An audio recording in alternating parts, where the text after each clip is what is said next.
বন্ধুরা, মানুষ অন্যের ঘরের গল্প জানে, কিন্তু নিজের বুকের কান্না কেউ কাউকে জানাতে পারে না। দিনে হাসির মুখোশ পরে থাকে, রাতে বালিশ ভিজে যায় নীরব যন্ত্রণায়। অন্যকে বিচার করতে সবাই ব্যস্ত, কিন্তু নিজের ভাঙা হৃদয় কেউ দেখে না। মানুষের হাসির পিছনে ওর লুকিয়ে থাকে অগণিত না বলা কষ্ট। যে মানুষটা সবাইকে হাসায়, সেই মানুষটাই একা রাতে সবচেয়ে বেশি কাঁদে।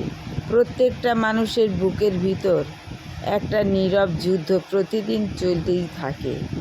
মানুষ অন্যের ভুল গোনে, কিন্তু নিজের যন্ত্রণার হিসাব মেলাতে পারে না।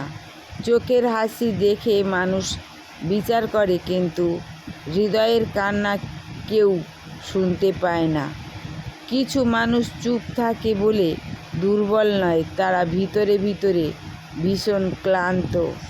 অন্যের জীবন নিয়ে কথা বলা সহজ, নিজের কষ্টের সাথে বাঁচা খুবই কঠিন। মানুষের ভিতরের যন্ত্রণা সবচেয়ে বেশি চিৎকার করে নীরবতার মধ্যে।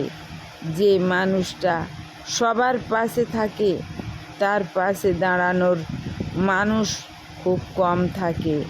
সবাই সুখের অভিনয় করে, কিন্তু ভিতরে ভিতরে ভেঙে পড়ে। মানুষের বুকের ভিতরের এমন কিছু কান্না থাকে, যা কখনো শব্দ হয়ে বের হয় না। অন্যের দোষ দেখার আগে নিজের হৃদয়ের ক্ষতগুলো দেখো। মানুষ বাইরে শক্ত, কিন্তু ভিতরে হাজার টুকরো হয়ে থাকে। হাসতে হাসতে মানুষ ক্লান্ত হয়ে পড়ে, কারণ তার কান্না লুকিয়ে রাখতে হয়। রাত যত গভীর হয়, মানুষের মনের যন্ত্রণাও তত জেগে ওঠে। যে মানুষটা চুপচাপ থাকে, তার ভিতরে হয়তো ঝড় চলছে। সব কান্না চোখ দিয়ে পড়ে না, কিছু কান্না বুকের ভিতর জমে থাকে। মানুষ মানুষকে আঘাত দেয়, কারণ তারা নিজের কষ্ট ভুলতে পারে না। প্রত্যেকটা হাসির পিছনে একটা অদৃশ্য যুদ্ধ লুকিয়ে থাকে।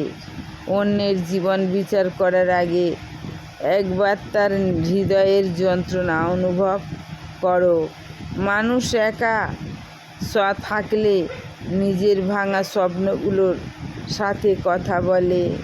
কষ্ট মানুষকে নীরব করে দেয়, আর নীরব মানুষগুলো সবচেয়ে বেশি আহত হয়। ধন্যবাদ।